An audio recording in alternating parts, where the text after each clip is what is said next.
केंद्र सरकार में मंत्रिमंडल के सभी साथी,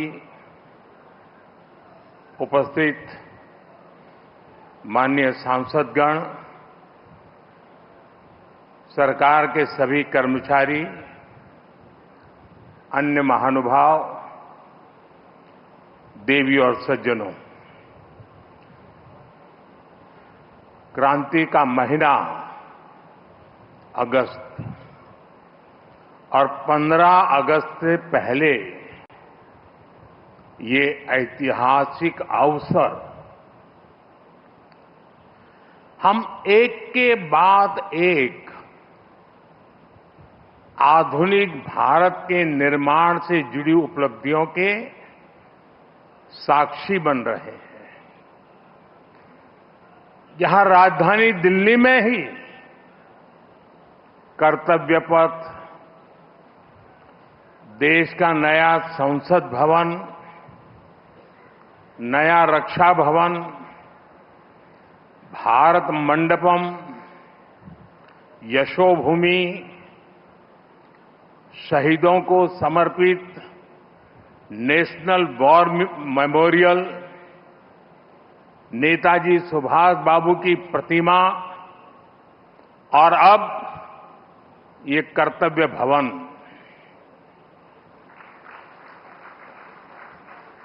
ये केवल कुछ नए भवन और सामान्य इंफ्रास्ट्रक्चर नहीं है। अमृत काल में इन्हीं भवनों में विकसित भारत की नीतियां बनेगी, विकसित भारत के लिए महत्वपूर्ण निर्णय होंगे। आने वाले दशकों में यहीं से राष्ट्र की दिशा तय होगी। मैं आप सभी को और सभी देशवासियों को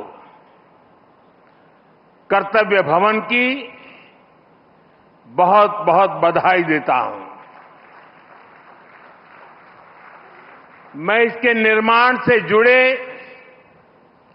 सभी इंजीनियर्स और सभी श्रमिक साथियों का भी आज इस मंच से धन्यवाद करता हूं।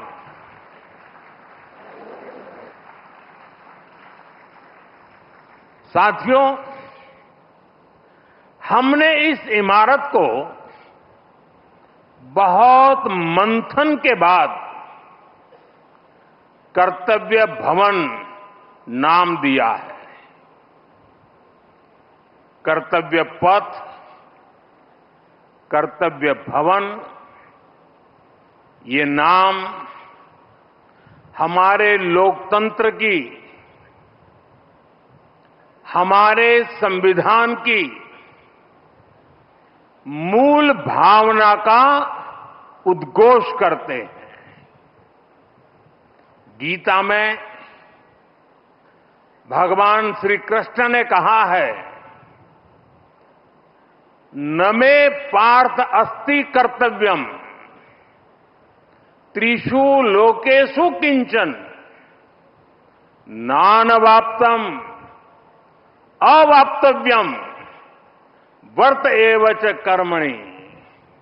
अर्थात हमें क्या प्राप्त करना है, क्या प्राप्त नहीं करना है, इस सोच से ऊपर उठकर हमें कर्तव्य भाव से कर्म करना चाहिए। कर्तव्य भारतीय संस्कृति में ये शब्द केवल दायित्व या रिस्पॉन्सिबिलिटी तक सीमित नहीं है। कर्तव्य हमारे देश के कर्म प्रधान दर्शन की मूल भावना है। स्व की सीमा से परे सर्वस्व को स्वीकार करने की विराट दृष्टि,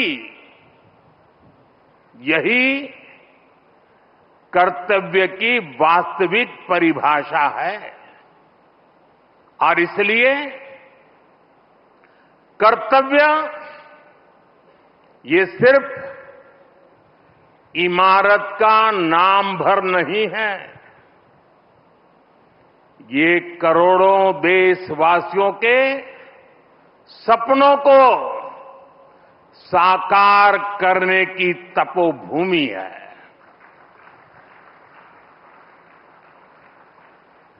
कर्तव्य ही आरंभ है,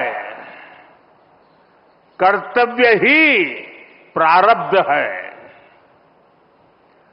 करुणा और कर्मठता के स्नेह सूत्र में बंधा कर्म, वही तो है कर्तव्य। सपनों का साथ है कर्तव्य, संकल्पों की आस है कर्तव्य, परिश्रम की पराकाष्ठा है कर्तव्य, हर जीवन में ज्योत जला दे वो इच्छा शक्ति है कर्तव्य। करोड़ों देशवासियों के अधिकारों की रक्षा का आधार है कर्तव्य। मां भारती की प्राण ऊर्जा का ध्वजवाहक है कर्तव्य। नागरिक देवो भव के मंत्र का जाप है कर्तव्य। राष्ट्र के प्रति भक्ति भाव से किया हर कार्य है कर्तव्य। साथियों, आजादी के बाद दशकों तक देश की एडमिनिस्ट्रेटिव मशीनरी उन बिल्डिंगों से चलाई जाती रही है जो ब्रिटिश शासनकाल में बनी थी। आप भी जानते हैं, दशकों पहले बने इन प्रशासनिक भवनों में वर्किंग कंडीशन कितनी खराब थी। और अभी वीडियो में कुछ झलक भी देखी हमने।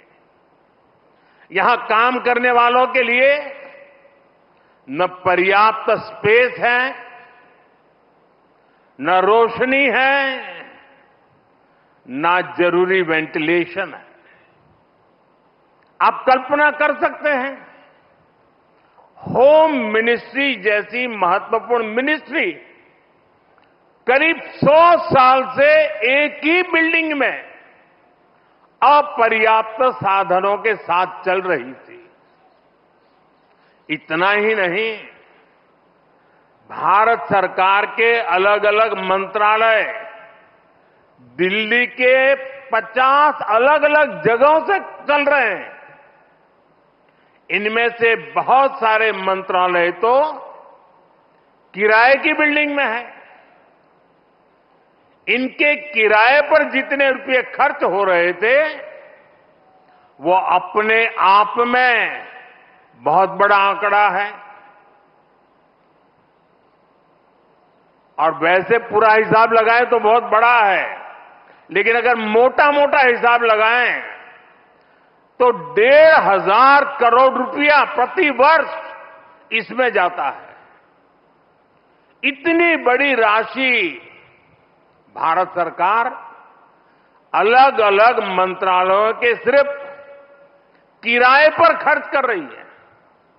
इसके अलावा एक और दिक्कत काम की वजह से स्वाभाविक है कि कर्मचारियों का यहां से वहां आना जाना भी होता है। अनुमान है कि हर रोज 8 से 10,000 कर्मचारियों को एक मंत्रालय से दूसरे मंत्रालय में आना जाना पड़ता है। अब इसमें भी सैकड़ों गाड़ियों का मूवमेंट होता है, खर्च होता है, सड़कों पर ट्रैफिक बढ़ता है, कितना समय खराब होता है। और इन सब से काम में भी इनएफिशिएंसी के सिवाय कुछ नहीं रहता है। साथियों, 21वीं सदी के भारत को 21वीं सदी की आधुनिक व्यवस्थाएं चाहिए, इमारतें भी चाहिए। ऐसी इमारतें जो टेक्नोलॉजी, सुरक्षा और सुविधा के लिहाज से बेहतरीन हो, जहां कर्मचारी सहज हो, फैसले तेज हो और सेवाएं सुगम हो। इसलिए कर्तव्य पथ के आसपास एक होलिस्टिक विजन के साथ कर्तव्य भवन जैसी विशाल इमारतों का निर्माण किया जा रहा है। ये तो पहला कर्तव्य भवन पूरा हुआ है। अभी कई कर्तव्य भवनों का निर्माण तेजी से चल रहा है। ये ऑफिसेस जब आसपास शिफ्ट होंगे, नजदीक हो जाएगी, तो इससे कर्मचारियों को सही वर्क एनवायरनमेंट मिलेगा, जरूरी सुविधाएं मिलेगी, उनका टोटल वर्क आउटपुट भी बढ़ेगा और सरकार जो 1,500 करोड़ रुपए किराए पर खर्च कर रही है वो भी बचेगा। साथियों, कर्तव्य भवन की ये भव्य बिल्डिंग, ये सभी प्रोजेक्ट्स, नए डिफेंस कॉम्प्लेक्स, देश के तमाम बड़े इंफ्रास्ट्रक्चर प्रोजेक्ट्स, ये देश को पेश का सबूत तो है ही, ये भारत के वैश्विक विजन का प्रतिबिंब भी है।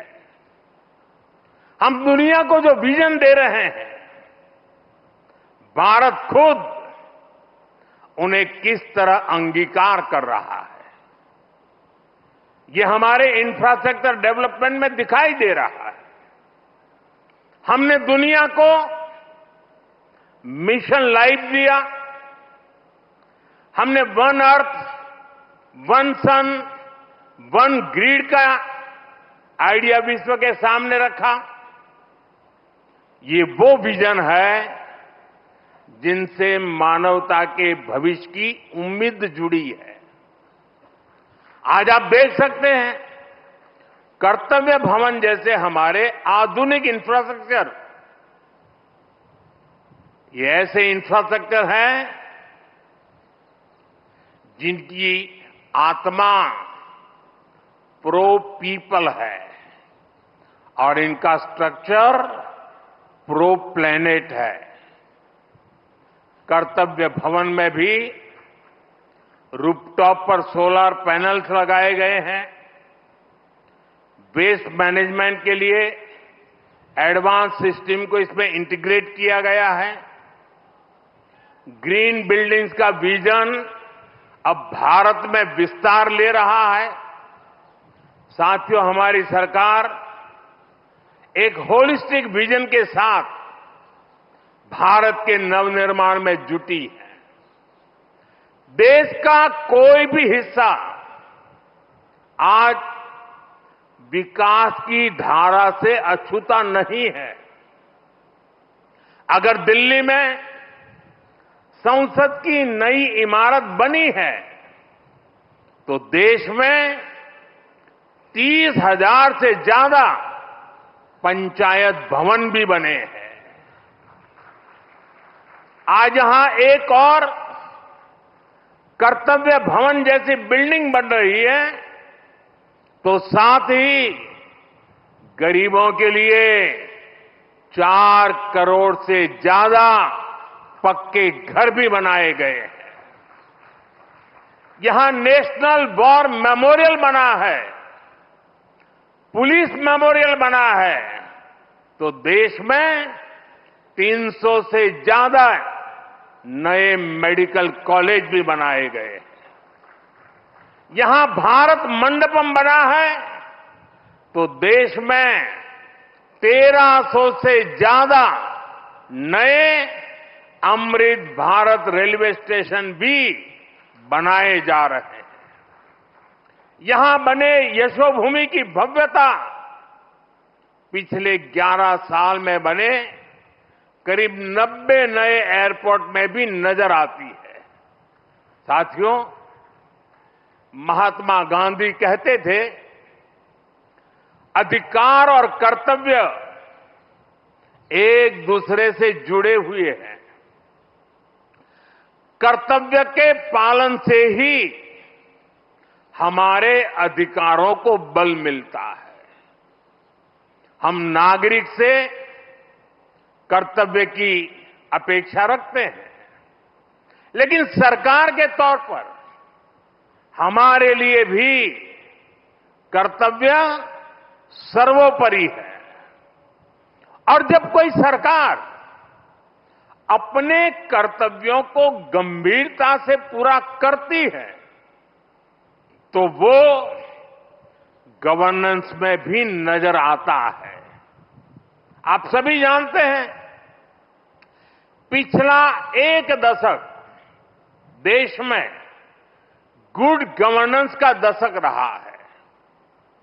गुड गवर्नेंस और विकास की धारा रिफॉर्म्स की गंगोत्री से ही निकलती है। रिफॉर्म्स एक कंसिस्टेंट और टाइम बाउंड प्रोसेस है। इसलिए देश ने लगातार बड़े रिफॉर्म्स किए हैं। हमारे रिफॉर्म्स कंसिस्टेंट भी हैं, डायनेमिक भी हैं और दूरदर्शी भी हैं।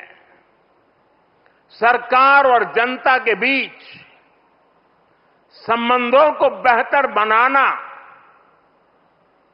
ईज ऑफ लिविंग को बढ़ाना, वंचितों को वरीयता, महिलाओं का सशक्तिकरण, सरकार की कार्यप्रणाली को बेहतर बनाना, देश लगातार इस दिशा में इनोवेटिव तरीके से काम कर रहा है। हमें गर्व है कि पिछले 11 साल में देश ने एक ऐसी शासन प्रणाली विकसित की है जो पारदर्शी है, संवेदनशील है और सिटीजन सेंट्रिक है। साथियों, मैं दुनिया के जिस भी देश में जाता हूं, वहां जनधन, आधार और मोबाइल जेम ट्रिनिटी की बहुत चर्चा होती है। दुनिया भर में उसकी प्रशंसा होती है। इसने भारत में सरकारी योजनाओं की डिलीवरी को ट्रांसपेरेंट और लीकेज फ्री बना दिया है। आज कोई भी ये जानकर हैरान रह जाता है कि देश में राशन कार्ड हो, गैस सब्सिडी पाने वाले हो, स्कॉलरशिप हो, ऐसी अलग अलग योजनाओं के करीब 10 करोड़ लाभार्थी ऐसे थे। ये आंकड़ा सुनकर के चौंक जाओगे। 10 करोड़ लाभार्थी ऐसे थे जिनका कभी जन्म ही नहीं हुआ था।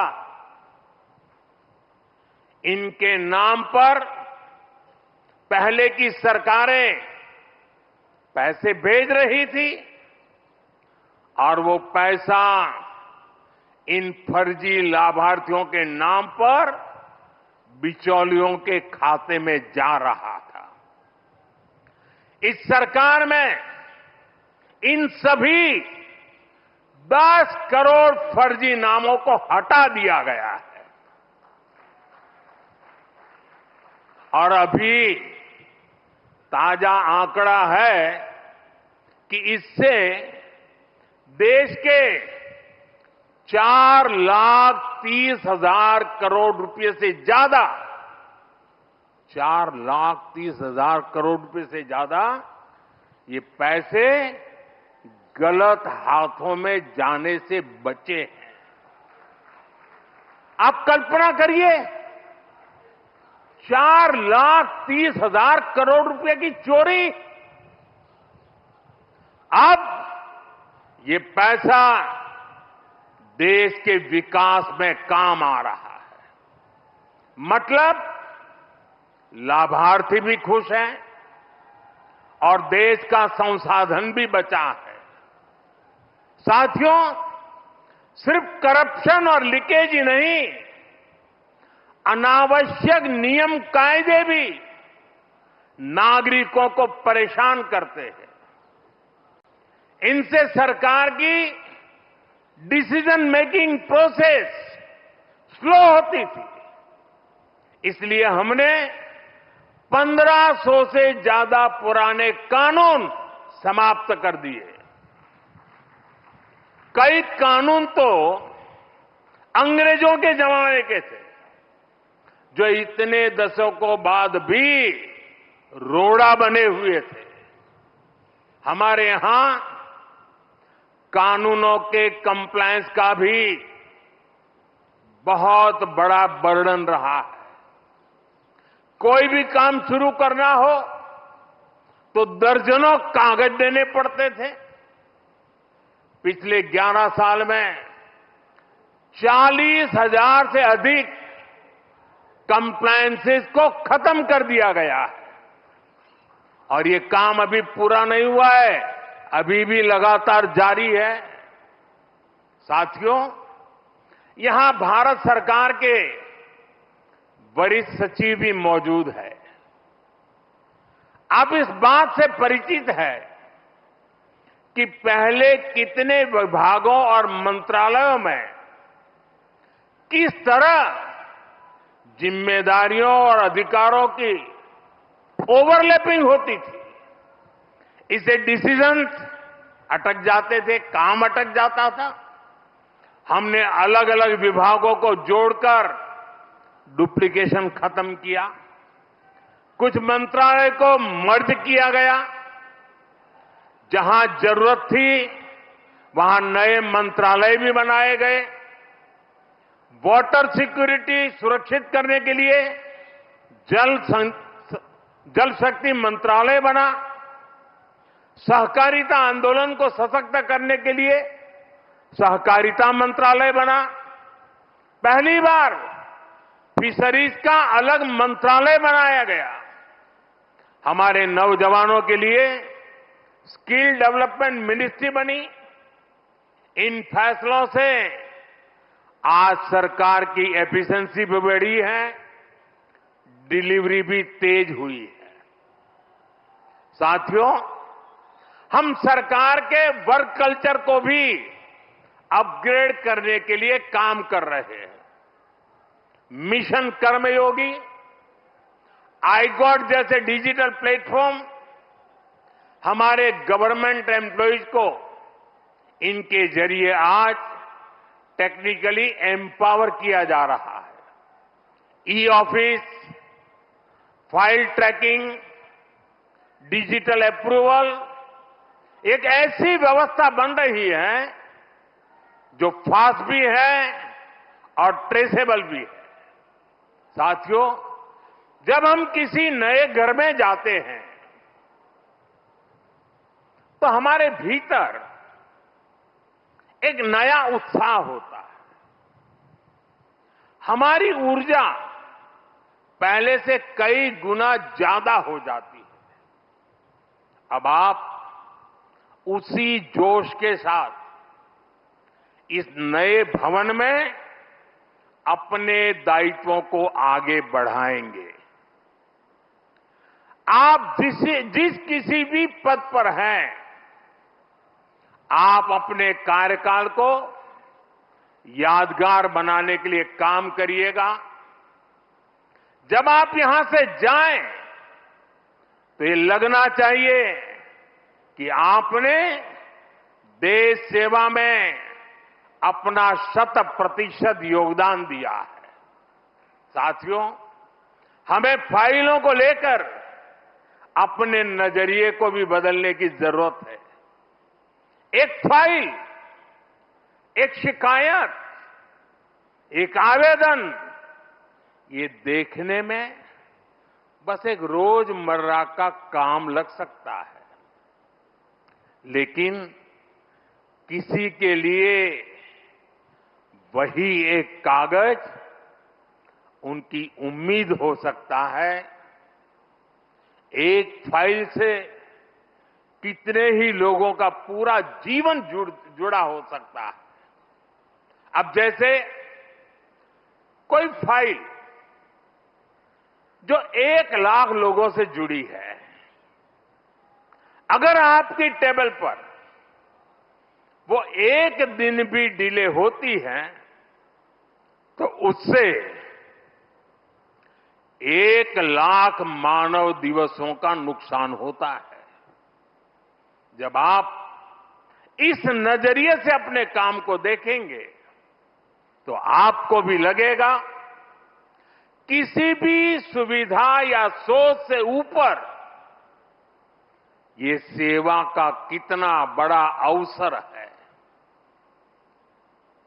आप अगर कोई नया आइडिया जनरेट करते हैं तो हो सकता है आप एक बड़े बदलाव की नींव रख रहे हो।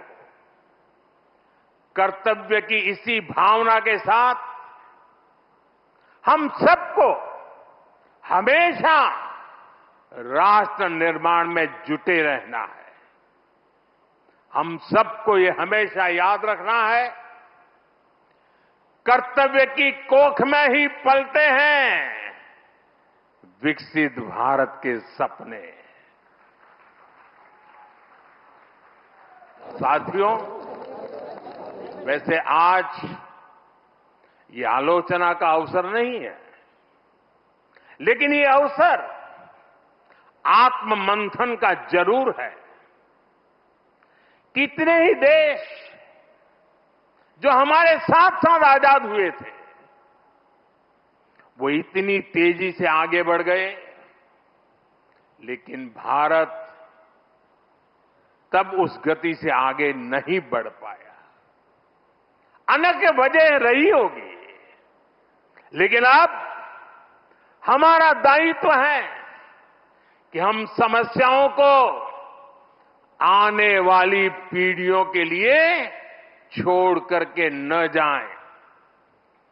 पुराने भवनों में बैठकर हमने जो निर्णय लिए, जो नीतियां बनाई, उनसे 25 करोड़ देशवासियों को गरीबी से निकालने का हौसला मिला। 25 करोड़ लोगों का गरीबी से बाहर आना ये एक बहुत बड़ी सिद्धि है। लेकिन मैं हर काम के बाद भी कुछ न कुछ नया ही सोचता रहता। हम नए भवनों में ज्यादा एफिशिएंसी के साथ हमारी एफिशिएंसी बढ़ा करके जितना ज्यादा हम देश को दे सकते हैं उस मिजाज से इस नए भवन में हम वो काम करके दिखाएंगे कि भारत को गरीबी से पूरी तरह मुक्त करना है।